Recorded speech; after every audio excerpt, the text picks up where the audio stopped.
Halo, selamat pagi, siang, sore, ataupun malam Prof. Titi dan teman-teman semuanya. Dalam rangka menuntaskan ujian tengah semester mata kuliah dasar-dasar pekerjaan sosial, pada kesempatan kali ini, kelompok kami akan mempresentasikan sebuah film yang berjudul Surat Kecil untuk Tuhan. Sebelum itu, izinkan kami memperkenalkan diri. Nama saya Santai Adeline Cardoso Trindade dengan NPM 17030250019. Perkenalkan, nama aku Muhammad Akram Aisan Aswam dengan NPM 170310250033. Perkenalkan, nama aku Anissa Nurrahma dengan NPM 1703102500055. Film yang kami pilih berjudul Surat Kecil untuk Tuhan. Film ini menceritakan tentang dua orang anak kakak beradik yang telah kehilangan orang tuanya. Mereka hidup di jalanan dan diambil oleh orang yang melakukan tindak kriminal, yaitu eksploitasi anak dan penjualan manusia atau jual beli organ. Suatu saat, Angel sang adik mengalami kecelakaan yang membuat tempat itu didatangi oleh polisi, dan sang kakak Anton dibawa oleh orang-orang tersebut untuk menemui orang tua asuhnya. 15 tahun berlalu, Angel menjadi pengacara di Sydney dan ia bertekad untuk kembali ke Indonesia mencari kakaknya yang hilang. Saat di Indonesia, ia menemukan orang-orang yang bersamanya 15 tahun lalu, yang kemudian mereka siap menjadi saksi untuk mengadili Om Rudy. Setelah Angel mencari tahu tentang kakaknya, ternyata kakaknya telah menjadi korban penjualan organ bersama 14 anak lainnya yang baru diketahui oleh publik. Oke, ketidakberfungsian sosial yang pertama dapat dilihat di awal film. Sebetulnya, sebelum Angel dan Anton ini dieksploitasi oleh oknum lain, mereka berdua sudah dieksploitasi sendiri oleh keluarganya, yang mana pada saat itu Angel dan Anton merupakan anak yatim piatu yang tinggal di rumah omnya. Nah, dari saat itulah mereka mulai dikasarin dan dilakukan semena-mena oleh pamannya. Hal tersebut menunjukkan ketidakberfungsian sosial karena seharusnya seorang paman yang menggantikan peran kedua orang tuanya Angel dan Anton di sini justru menjadi sosok yang paling ditakuti oleh Angel dan Anton karena sikap kasarnya.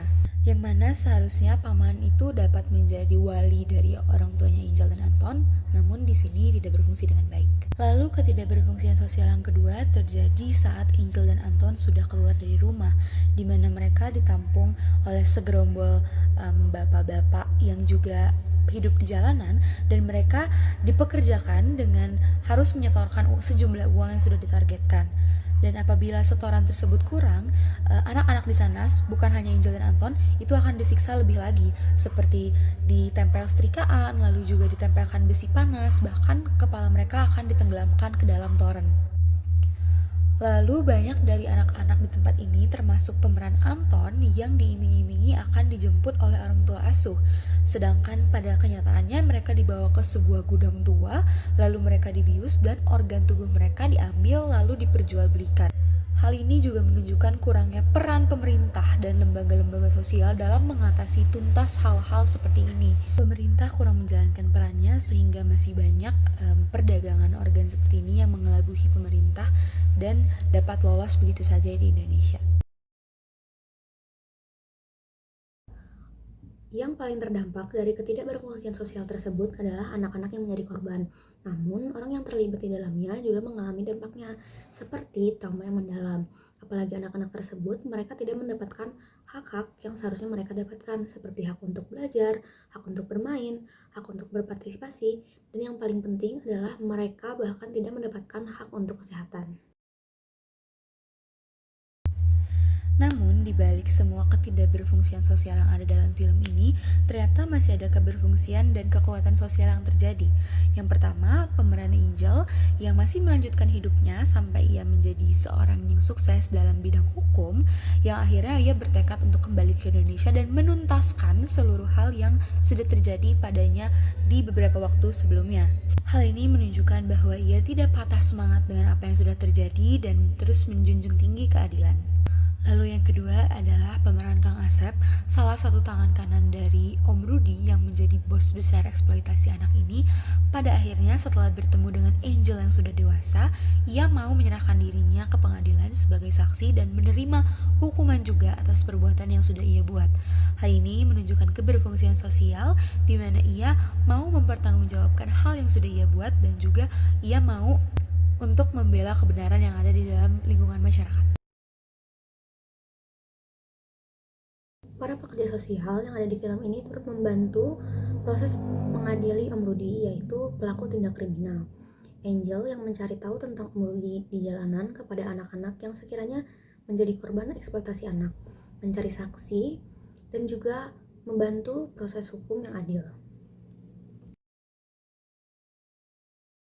Untuk refleksi kami setelah menonton, menurut kami film ini tidak hanya bercerita mengenai hubungan manusia dengan Tuhannya sendiri, namun film ini juga mengajarkan kita untuk memiliki simpati terhadap orang-orang yang memang sedang berada di keadaan yang sulit.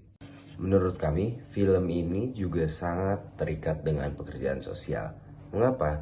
Karena inti dari pekerjaan sosial ialah membantu mereka yang membutuhkan bantuan tersebut, dan film ini sangat-sangat menggambarkan betapa pentingnya suatu pekerjaan sosial untuk berada di suatu masyarakat untuk membantu mereka yang membutuhkan itu.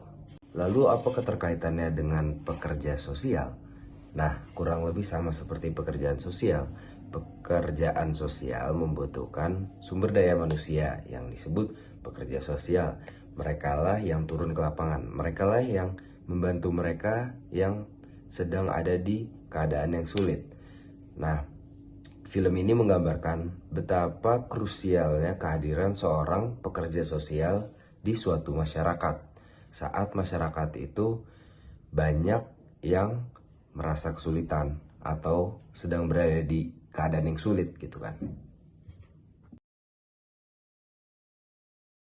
Hal yang membuat kami terkejut mengenai film ini adalah betapa mudahnya tindakan kriminal untuk terjadi, dan mereka juga ditangkapnya itu membutuhkan waktu yang lama. Jadi ada rentan lama di mana mereka masih bisa melakukan tindakan kriminal tersebut tanpa terkena sanksi hukum atau tanpa ditangkap.